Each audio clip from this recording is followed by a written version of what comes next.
Item ಯಾವುದೇ ಇರಲಿ try ಮಾಡಿ ಆಚಿ ಚಿಕನ್ ಮಸಾಲಾ. ಆಚಿ ಚಿಕನ್ ಮಸಾಲಾ.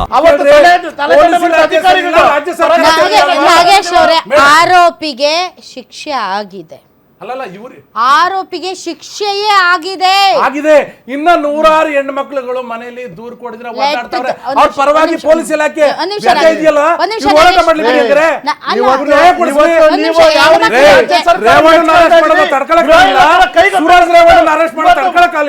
ಪೊಲೀಸ್ ಇಲಾಖೆ ಆಡಳಿತ ಸರಿಯಿಲ್ಲ.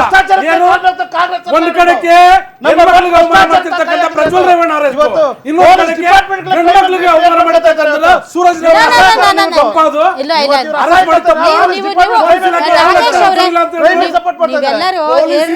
ಯಾವ ಲೆಕ್ಕದಲ್ಲಿ ಸರಿ ಇಲ್ಲ ಅಂತ ಹೇಳ್ತೀನಿ ತಗೊಳ್ರಿ.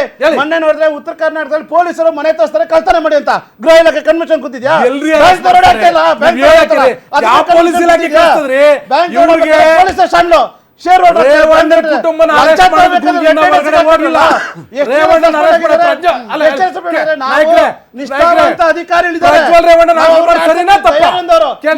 ಅಧಿಕಾರಿ ಸಸ್ಪೆಂಡ್ ಮಾಡ್ಬಿಟ್ರೆ ನೀವು. ರೂಪಾ ಮೇಡಮ್ ಅವರು ನಿಷ್ಠಾವಂತ ಅಧಿಕಾರಿ, ನಾವು ಸರಿ ಸಸ್ಪೆಂಡ್ ಮಾಡಿ. ಆದ್ರೆ ಭ್ರಷ್ಟಾಚಾರ ಇರೋ ಅಧಿಕಾರಿ ಇವತ್ತು ನೀವು Ramachandra Rao ADG DGP madam. ಒಂದೇ ಒಂದು ನಿಮಿಷ. ಈಗ ರಾಮಚಂದ್ರ ರಾವ್ ಕೇಸಲ್ಲಿ ಪ್ರೋಟೋಕಾಲ್ ಕೊಟ್ಟಿದ್ರಲ್ಲ, ಏನ್ ಆಕ್ಷನ್ ತಗೊಂಡ್ರಿ? ಇವತ್ತು ಮೊನ್ನೆ ಅಶೀಲ ನಡ್ಕೊಂಡ್ರೆ ಡಿಪಾರ್ಟ್ಮೆಂಟ್ ಅಲ್ಲಿ ಏನ್ ಆಕ್ಷನ್ ತಗೊಂಡ್ರಿ ನೀವು? ಪೊಲೀಸ್ ಅಧಿಕಾರಿ ಟಾರ್ಗೆಟ್ ಮಾಡ್ಕೊತ ಸರ್ಕಾರ. ಐಎಎಸ್ ಆಫೀಸರ್ಗೆ ಒಂದೇ ಆಕ್ಷನ್ ಟ್ರಾನ್ಸ್ಫರ್ ಮಾಡಿಲ್ಲ. ಅವ್ರನ್ನ ಕೈಗೊಬ್ಬೆ ಮಾಡ್ಕೊಂಡು ಸರಿ ಇಲ್ಲ ಅಂದ್ರಲ್ಲ.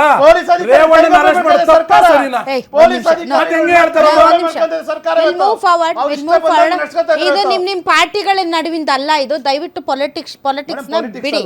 ಪಾಲಿಟಿಕ್ಸ್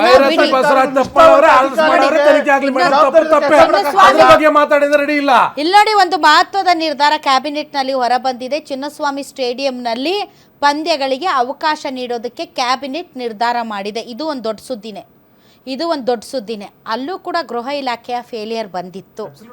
ಚಿನ್ನಸ್ವಾಮಿ ಸ್ಟೇಡಿಯಂನಲ್ಲಿ 8 ಜನನ 11 ಜನ ಯಾರು ಸಾವನ್ನಪ್ಪಿದ್ರು, ಅದಕ್ಕೂ ಕೂಡ ಗೃಹ ಇಲಾಖೆಯನ್ನ ಸ್ವತಃ ಸರ್ಕಾರನೇ ಗುರಿಯಾಗಿಸಿ ಬಹಳಷ್ಟು ಪೊಲೀಸ್ ಅಧಿಕಾರಿಗಳನ್ನ ಅಮಾನತು ಮಾಡ್ತು.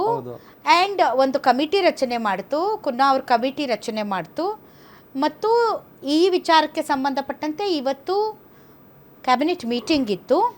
ಯಾವ ರೀತಿಯಾದಂಥ ಪೂರ್ವ ಸಿದ್ಧತೆಗಳನ್ನು ಮಾಡಿಕೊಂಡಿದೆ ಚಿನ್ನಸ್ವಾಮಿ ಸ್ಟೇಡಿಯಂನ ಆಡಳಿತ ಮಂಡಳಿ ಮತ್ತು ನಮ್ಮ RCB ಅನ್ನೋದ್ರ ಬಗ್ಗೆ ಸಂಪೂರ್ಣವಾಗಿ ಡಿಸ್ಕಷನ್ ಮಾಡಿ ಈಗ ಚಿನ್ನಸ್ವಾಮಿ ಸ್ಟೇಡಿಯಂನಲ್ಲಿ ಪಂದ್ಯಗಳನ್ನು ನಡೆಸೋದಕ್ಕೆ ಅವಕಾಶ ಕೊಟ್ಟಿದೆ. ಇದು ಕ್ರಿಕೆಟ್ ಪ್ರೇಮಿಗಳಿಗೆ ಒಂದು ಗುಡ್ ನ್ಯೂಸ್. ಯಾಕೆ ಅಂತಂದರೆ ಈ ಇಡೀ ದೇಶವನ್ನು ಒಂದು ಮಾಡೋದು ಎರಡೇ ವಿಚಾರ, ಒಂದು ಪಾಕಿಸ್ತಾನ, ಇನ್ನೊಂದು ಕ್ರಿಕೆಟ್. ಸೊ ಹೀಗಾಗಿ ಈ ಕ್ರಿಕೆಟ್ ವಿಚಾರದಲ್ಲಿ ಜನರಿಗೆ ಒಂದು ಗುಡ್ ನ್ಯೂಸ್ ಕೊಟ್ಟಿದೆ. ಬಟ್ ಗುಡ್ ನ್ಯೂಸ್ ಕೊಡೋದು ಇಂಪಾರ್ಟೆಂಟ್ ಅಲ್ಲ. ಅಲ್ಲಿಗೆ ಬರುವಂಥ ಟಿಕೆಟ್ ತೆಗೆದುಕೊಂಡು ವೀಕ್ಷಕರಾಗಿ ಬರುವಂಥ ಪ್ರತಿಯೊಬ್ಬರ ಭದ್ರತೆಯ ಜವಾಬ್ದಾರಿ RCBದು ಅಲ್ಲ, ಚಿನ್ನಸ್ವಾಮಿ ಸ್ಟೇಡಿಯಂದು ಅಲ್ಲ, ಇದು ನಮ್ಮ ಸರ್ಕಾರದ್ದು ಅಲ್ಟಿಮೇಟ್ಲಿ. ಸೊ ಹೀಗಾಗಿ ಇವತ್ತು ನಾವು ಬೈರತಿ ಬಸವರಾಜ್ ಅವ್ರ ವಿಚಾರ ಮಾತಾಡ್ತಾ ಇದ್ವಿ. ಬೈರತಿ ಬಸವರಾಜ್ ತಪ್ಪು ಮಾಡಿದ್ದಾರಾ, ಅವರ ಅಪರಾಧಿನ ಅನ್ನೋದ್ರ ಬಗ್ಗೆ ಇನ್ನೂ ಇನ್ವೆಸ್ಟಿಗೇಷನ್ ಮಾಡಬೇಕು. ಆದರೂ ಒಬ್ಬ ಜನಪ್ರತಿನಿಧಿ ಇಂತಹ ಅಪರಾಧ ಕೃತ್ಯದಲ್ಲಿ ಭಾಗಿಯಾಗಿದ್ದಾರೆ ಅನ್ನೋ ವಿಚಾರ ಇದೆಯಲ್ಲ, ಅದನ್ನು ಅರಗಿಸಿಕೊಳ್ಳುವಷ್ಟು ಬ್ರಾಡ್ ಮೈಂಡೆಡ್ ಪೀಪಲ್ ನಾವಲ್ಲ. ಇದನ್ನು ಅರ್ಥ ಮಾಡ್ಕೊಳ್ಳಿ. ನಾವು ನಿರೀಕ್ಷಿಸೋದೇ ಬೇರೆ. ಬೆಂಗಳೂರಿನ ಜನಪ್ರತಿನಿಧಿಗಳ, ಅದರಲ್ಲೂ ಕೂಡ ಔಟ್ಸ್ಕರ್ಟ್ಸ್, ಈಗ GBA ಆಗ್ತಾಯಿದೆ ಬಸವರಾಜ್ ಸರ್, ಈಗ GBA ಆಗ್ತಾಯಿದೆ.